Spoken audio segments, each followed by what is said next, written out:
दोस्तों, आप सभी का YouTube चैनल आशा स्टडी पॉइंट पर स्वागत करता हूं। दोस्तों, प्राचीन भारत में हमारा जो पिछला वीडियो था राजपूत काल से संबंधित था, जिसमें मैंने चर्चा किया था गुर्जर प्रतिहार वंश के बारे में, गढ़वाल वंश के बारे में, चौहान वंश के बारे में और चंदेल वंश के बारे में। यदि आपने पिछला वीडियो नहीं देखा है तो दोस्तों प्लेलिस्ट में जाकर पहले आप इस वीडियो को देख लें। मैंने आपको बताया कि राजपूत काल हमारा दो भागों में बटा हुआ था, एक आपका उत्तर भारत और दूसरा दक्षिण भारत, जिसमें मैंने उत्तर भारत के बारे में कितने राजवंश हुए, उनकी राजधानी क्या थी, संस्थापक कौन थे, दक्षिण भारत में कितने राज्य हुए, उनके संस्थापक कौन हुए और उनकी राजधानियां कहाँ थी, उसमें चर्चा किया था। और उसी वीडियो में मैंने आपके 4 वंश को उत्तर भारत में पढ़ा दिया था। आज बचे हुए जो हमारे पास 4 वंश है, इसके बारे में चर्चा करते हैं और देखते हैं कि यहाँ से हमारे कौन से महत्वपूर्ण बिंदु बनते हैं जो ऑब्जेक्टिव में एग्जाम में मिलेंगे। दोस्तों, आज का हमारा टॉपिक होगा राजपूत काल में हम चर्चा करने वाले हैं परमार वंश के बारे में। तो दोस्तों, परमार वंश के बारे में देखते हैं। पहला पॉइंट आपका आता है, इस वंश का संस्थापक कौन था। तो इस वंश का संस्थापक उपेंद्र था। तो ये नाम आपको याद रखना है दोस्तों। संस्थापक, राजधानियां बहुत पूछी जाती है पेपर में, फिर इनके द्वारा किए गए महत्वपूर्ण कार्यों से भी ऑब्जेक्टिव बनते हैं।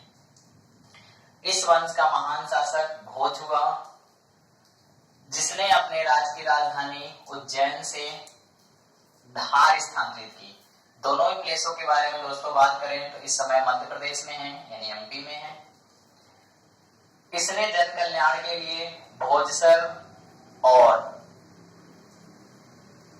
तालाब और भोजपुर नगर की स्थापना की। तो दोस्तों याद रखना है आपको, इसने क्या किया था, सबसे महत्वपूर्ण कार्य में अपनी राजधानी उज्जैन से धार स्थानांतरित की थी और जन कल्याण के लिए भोजसर नामक तालाब और भोजपुर नगर बसाया था।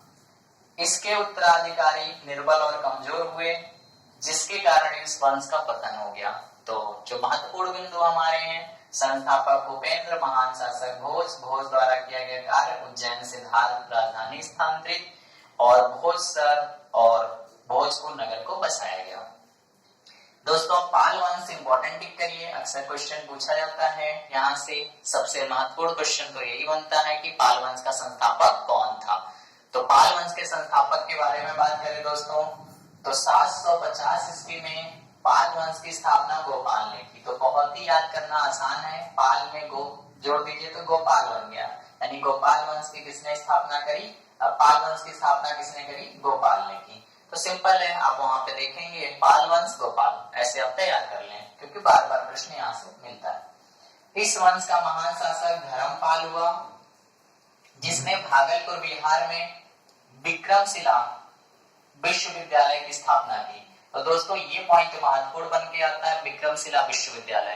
क्वेश्चन पूछा जाएगा आपसे, विक्रमशिला विश्वविद्यालय की स्थापना किसने की थी, तो वहां पे आपको आंसर देना होगा धर्मपाल। और वर्तमान में अगर हम बात करें तो ये कहाँ पे है, तो भागलपुर बिहार में। अब यहीं पे दोस्तों एक क्वेश्चन आप कमेंट्स के माध्यम से बताइएगा कि भारत का सबसे प्राचीन विश्वविद्यालय का नाम क्या है और उसकी स्थापना किसने की। मैंने पिछले वीडियो में इसके बारे में चर्चा किया है।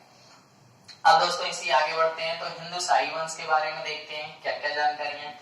हिंदू शाही वंश के पहला पॉइंट हमारा बनता है, 9वीं शताब्दी के उत्तरार्ध में काबुल घाटी में स्थित लगरतुमार, तो यहाँ पे दोस्तों नाम आता है लगरतुमार के मंत्री कल्हड़ ने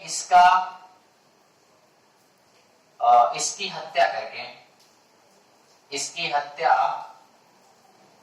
हिंदू शाही वंश की स्थापना की। तो दोस्तों इसकी मतलब यही है, इसका मतलब कौन, लगरतुमार। तो लगरतुमार के मंत्री ने क्या किया, कल्हड़ ने लगरतुमार की हत्या कर हिंदू शाही वंश की स्थापना की। और इस वंश की स्थापना के साथ साथ इसने उद्भंडपुर को अपने राज्य की राजधानी बनाई। इस वंश का महान शासक जयपाल हुआ। तो यहाँ पे ये जो महत्वपूर्ण बिंदु बन के आते हैं, इनको केवल ध्यान देना होगा कि कौन किस वंश से संबंधित है। तो हिंदू शाही वंश में पहला नाम आपका लगरतुमार का आता है, दूसरा नाम आपका कल्हड़ का आता है और तीसरा नाम जो आता है आपका जयपाल का आता है। तो आपको केवल क्या करना है, जब आप वीडियो को देख रहे हैं तो उस समय एक शॉर्ट नोट्स आप अपना रजिस्टर में बनाते चलिए, केवल वंश लिखिए, उससे महत्वपूर्ण बिंदुओं को तैयार करिए। और उनको रिवीजन कर लीजिए, या फिर वीडियो को आप 2 से 3 बार देखिए, सारी चीजें तैयार हो जाएंगी। क्योंकि इतिहास टोटल आपका कहानी के तरीके है, उसको बार बार देखने से भी तैयार हो जाता है। तो यहाँ पे दोस्तों जो भी महत्वपूर्ण बिंदु हैं वो आपके देख पा रहे हैं कि 9वीं शताब्दी के उत्तरार्ध में काबुल घाटी में स्थित लगरतमार के मंत्री कल्हड़ ने इसकी हत्या यानी लगरतमार की हत्या करके हिंदुशाही वंश की स्थापना की और उद्भंडपुर को राज्य की राजधानी बनाई। इस वंश का महान शासक जयपाल हुआ, जिसे 1000 ईस्वी में महमूद गजनबी के आक्रमण का सामना करना पड़ा। मैं दोस्तों पहले भी बता चुका हूं कि 1000 से 1027 के मध्य में महमूद गजनबी ने भारत पर 17 बार आक्रमण किया था। यानी सोमनाथ के मंदिर को लूटने का उसका टारगेट था और उस मंदिर को लूटने के लिए भारत पर उसने क्या किया था, 17 बार आक्रमण किया था, जिसमें अलग अलग शासकों के द्वारा उसका आक्रमण का सामना करना पड़ा या शासकों में संघर्ष हुआ। तो यहाँ पे आप देख पा रहे होंगे जयपाल आपके जो हिंदुशाही वंश का शासक था, उसको भी महमूद गजनबी के आक्रमण का सामना करना पड़ा था 1000 ईस्वी में। दोस्तों अंतिम वंश के बारे में चर्चा करते हैं। उत्तर भारत में सेन वंश आता है, जो कुछ महत्वपूर्ण दृष्टि से देखें हम यहाँ पे कौन कौन से ऑब्जेक्टिव बन सकते हैं। पहला क्वेश्चन आपका ये बनता है, सेन वंश का संस्थापक कौन था?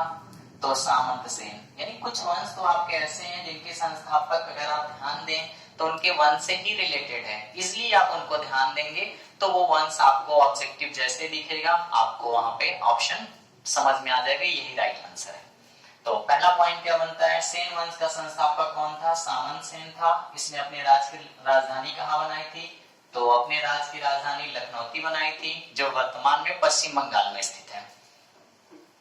इसका उत्तराधिकारी विजय सेन हुआ, जिसने दान सागर और अद्भुत सागर नामक ग्रंथों की रचना की। तो दोस्तों ये याद रखना आपको, दान सागर और अद्भुत सागर ग्रंथों की रचना की। इसका उत्तराधिकारी लक्ष्मण सेन हुआ, जिसके दरबार में गीत गोविंद, वेरी वेरी इंपॉर्टेंट टिक करिए दोस्तों, गीत गोविंद के लेखक जयदेव। बार बार पेपर में प्रश्न पूछा जाता है गीत गोविंद के रचनाकार कौन है, सिविल तक में ये प्रश्न पूछा गया है आपका, तो ये बार बार याद कर लीजिए, रट लीजिए, गीत गोविंद जयदेव। तो यहाँ पे ये महत्वपूर्ण बिंदु बन के आता है, लक्ष्मण सेन के दरबार में गीत गोविंद के रचनाकार कौन रहते थे? जयदेव रहते थे। लक्ष्मण सेन के समय में 1203 में गौरी के सामंत कुतुबुद्दीन बख्तियारुद्दीन मोहम्मद बिन खिलजी, तो आपको नाम याद रखना है, कुतुबुद्दीन बख्तियारुद्दीन मोहम्मद बिन खिलजी ने लखनऊ पर आक्रमण कर अधिकार कर लिया। तो कहीं ना कहीं दोस्तों अगर हम बात करें तो यहीं से आप देख पा रहे होंगे दिल्ली सल्तनत की नींव पड़ती चली जा रही है कि राजपूत जैसे कमजोर होते जा रहे हैं, उनके शासक उस पे क्या है, ये लोग आक्रमण करते जा रहे हैं और उस पे अपना अधिकार। दोस्तों अभी हम लोगों ने चर्चा किया राजपूत काल में उत्तर भारत के राजवंशों के बारे में। अब छोटा सा टॉपिक दोस्तों यहीं से बनता है कश्मीर के राजवंश, जिसमें आपके 3 राजवंशों से संबंधित क्वेश्चन हमारे एग्जाम में पूछे जाते हैं।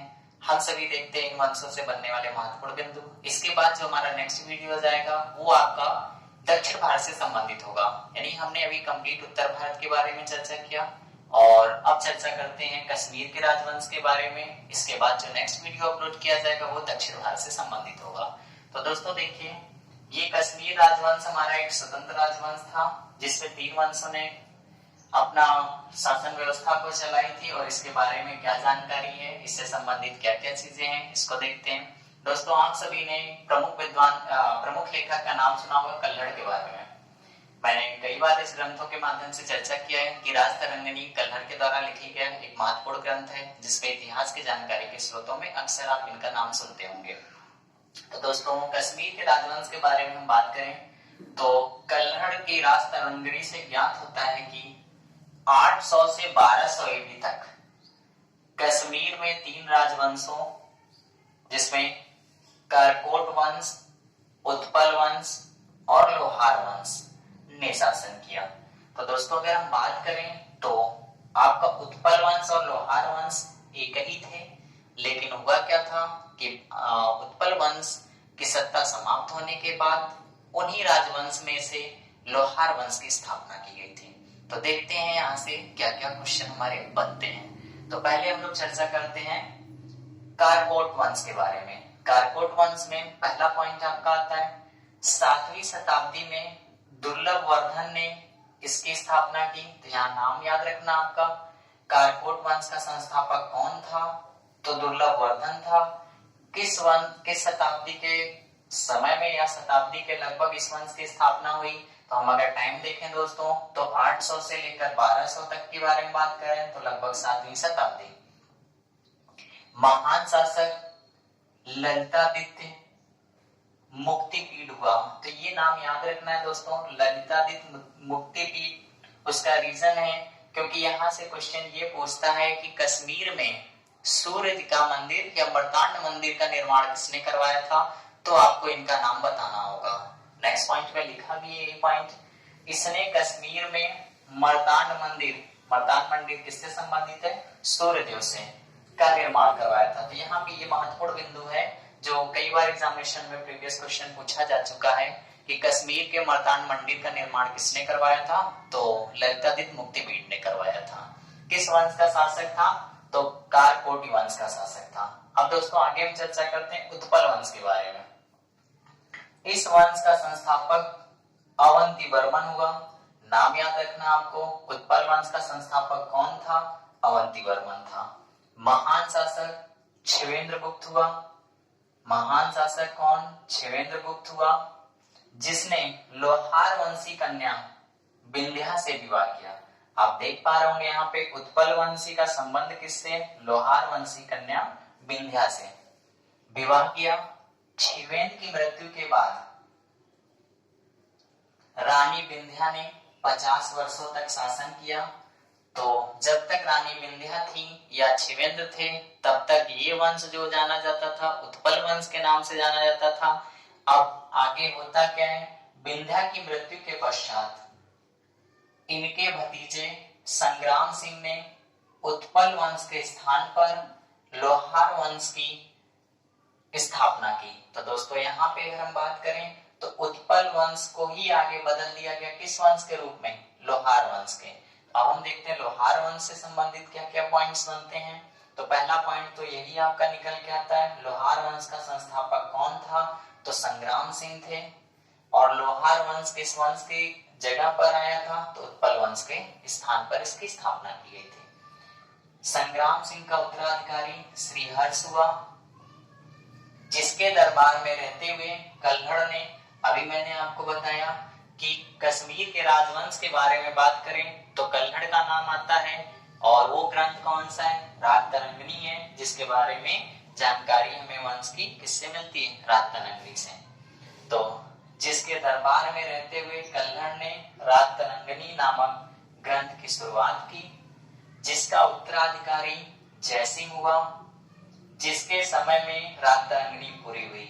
तो दोस्तों यहाँ पे दो क्वेश्चन बनता है। क्वेश्चन अगर पूछता है राजतरंगिणी की शुरुआत किस शासक के समय में हुई थी, तो आपको वहां पे ऑप्शन दिया होगा श्रीहर्ष के समय में। और राजतरंगिणी किसके समय में पूरी हुई थी? तो जयसिंह के। यानी अगर हम बात करें तो राजतरंगिणी एक महत्वपूर्ण ग्रंथ बन के आता है, इसके लिए कश्मीर के वंश की जानकारी के रूप में। तो दोस्तों ये कुछ महत्वपूर्ण बिंदु थे कश्मीर वंश से रिलेटेड, और उम्मीद करता हूं कि यहाँ से बनने वाले ऑब्जेक्टिव आपको सारे मिलेंगे। और अगर आप चैनल पर नए हैं दोस्तों तो चैनल को सब्सक्राइब करिए और अपने दोस्तों को शेयर करिए। धन्यवाद।